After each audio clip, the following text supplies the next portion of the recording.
কেনেকুৱা অনুষ্ঠিত হৈছে কি কথাকেইটা কওকচোন। হয়, প্ৰথমে আমাৰ সাংবাদিক বন্ধুসকলক আপোনালোকক আমি ধন্যবাদ জ্ঞাপন কৰিছোঁ যে আপোনালোকে আমাৰ এই অনুষ্ঠানটোৰ বিষয়ে প্ৰচাৰ কৰিবৰ বাবে আগবাঢ়ি আহিছে। আৰু আটাইতকৈ আনন্দৰ বিষয় যে আজি বহাগৰ 7 তাৰিখ, এই 7 বহাগত আমি গোটেই ৰঙামাটিবাসী অঞ্চল সমবেত হৈ ইয়াতে আমি বিহু অনুষ্ঠিত কৰিছোঁ। আৰু সকলো ৰাইজে ইয়াত সহযোগিতা একেবাৰে মুক্ত কণ্ঠে সকলোৱে আহি সহযোগিতা আগবঢ়াইছে। আৰু আমি অত্যন্ত সুখ অনুভৱ কৰিছোঁ যে ৰাইজৰ যি উৎসাহ উদ্দীপনা, এই উৎসাহ উদ্দীপনাক লৈ আমি অত্যন্ত সুখী। আৰু এই সুযোগতে আমি সমগ্ৰ অসমবাসী ৰাইজক আপোনালোকৰ চেনেলৰ মাধ্যমেৰে আমি অসমবাসী ৰাইজক কৃতজ্ঞতা জ্ঞাপন কৰিছোঁ আৰু ৰঙালী বিহুৰ আমি শুভেচ্ছা জ্ঞাপন কৰিছোঁ। আৰু আমাৰ মাজৰ যি সমন্বয়, এই সমন্বয় যাতে এনেদৰে সদায় অটুট থাকে তাৰ বাবে আমি ভগৱানৰ ওচৰত প্ৰাৰ্থনা জনাইছোঁ। আৰু আমি এই সমন্বয়ৰ জৰিয়তে আমাৰ ৰঙামাটিৰ ভিতৰত এই বৃহত্তৰ অঞ্চলত যি আমি একতাত আমি বান্ধোন ৰক্ষা কৰি থাকিব বিচাৰোঁ, সেই তাত আমাৰ সকলোৱে দিয়া উজৰি সহযোগিতা আগবঢ়াইছে। আৰু আপোনালোকক আমি জনাবলৈ পাই সুখী হৈছোঁ যে আপোনালোকৰ কেমেৰাই ইতিমধ্যে যিমান দূৰলৈকে ঢুকি পাইছে দেখিছে ইয়াত এটা সুন্দৰ পৰিৱেশ। আৰু দুপৰীয়া আমি ইয়াত আহাৰৰ ব্যৱস্থা আছে। আমি লগতে আপোনালোককো অনুৰোধ জনাম যে আপোনালোকে ইয়াতো আহাৰ গ্ৰহণ কৰি যাব। আৰু সম্পূৰ্ণৰূপে সকলোৱে সহযোগিতা আগবঢ়োৱাৰ বাবে আমি অঞ্চলটোৰ সমূহ ৰাইজৰ প্ৰতি আমি কৃতজ্ঞতা জ্ঞাপন কৰিছোঁ। মই সকলোলৈ ৰঙালী বিহুৰ সেইটাকেও উল্লেখ জনাইছোঁ। ঐ বিহুৰে বিৰিণা পাতে সমনি, ঐ বিহুৰে বিৰিণা ঐ বিহু থাকে মানে বিহুকে বিনা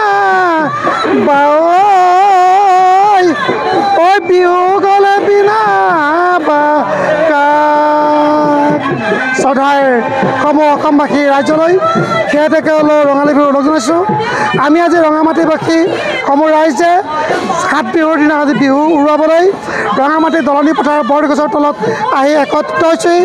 প্ৰথমে আমি বহাগৰ 1 তাৰিখে খেনচোৱা বৰনামঘৰ আৰু বুঢ়াৰামঘৰত যি শৰাই অৰ্চন কৰি আমি হুঁচৰি জুৰিছিলোঁ। আৰু আজি সদৌ শেষত প্ৰান্তত আমি সমূহ ৰাইজ বুঢ়া মেথা ল'ৰা দামুৰী সকলো আহি একত্ৰিত হৈ আজি আমি হুঁচৰি উৰুৱাইছোঁ। মনটো ভাল লাগিছে আৰু বিষাদো লাগিছে। আমি এবছৰলৈ এই আনন্দ হয়তো উপভোগ কৰিবলৈ নাপাম।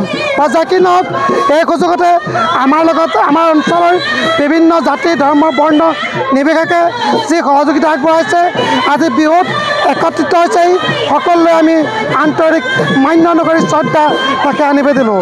আৰু এই সুযোগতে আপোনাৰ সাংবাদিক বন্ধুসকলেও আমি অনুৰোধ জনাইছোঁ, আপোনালোকে আহি পেলাই আমাক যি সহযোগিতা আগবঢ়ালে আপোনালোকৰ ত্যাগকো আমি আন্তৰিক ধন্যবাদ তথা কৃতজ্ঞতা জ্ঞাপন কৰিছোঁ। প্ৰথমে সদৌ শেষত আমি যিদৰে আমি কাকচক কৰিব লাগিছিলে কৰিব পৰা নাই, তাৰ বাবে আমি দুখিত।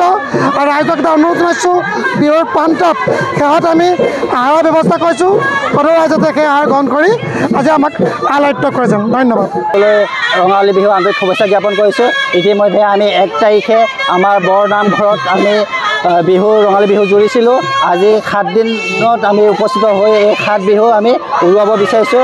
জাতি বৰ্ণ নিৰ্বিশেষে আমাৰ এই দলনি পথাৰত আমি উপস্থিত হৈ আজি বিহু উৰুৱাইছোঁ। সমগ্ৰ আমাৰ যি সহায় সহযোগ আগবঢ়াইছে সেই সকলোলৈ আমি আমাৰ সমিতিৰ তৰফৰ পৰা আন্তৰিক শুভেচ্ছা জ্ঞাপন কৰিছোঁ।